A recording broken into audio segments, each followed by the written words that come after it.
رب سے تعلق ہمیشہ باقی رہنے والا۔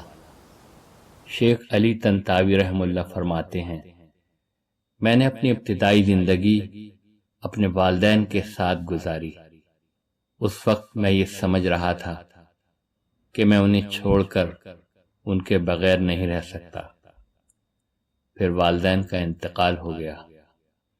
اس کے بعد جب میں اپنے بھائیوں کے ساتھ رہنے لگا تو مجھے ایسا گمان ہونے لگا کہ ان بھائیوں کے بغیر میں نہیں رہ سکتا۔ پھر سب بھائیوں نے شادی کر لی اور سب اپنے بچوں کے ساتھ الگ رہنے لگے۔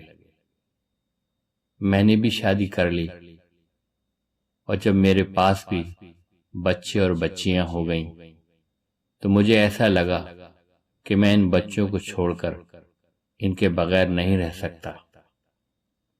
پھر بچوں کی شادیاں ہو گئیں اور سب اپنی اپنی فیملی بنا کر الگ ہو گئے۔ اس وقت میں نے جانا کہ انسان کے ساتھ اس کے رب کے سوا کوئی ہمیشہ باقی رہنے والا نہیں۔ اللہ کے ساتھ تعلق کے سوا سارے تعلقات اور رشتے ختم ہو سکتے ہیں۔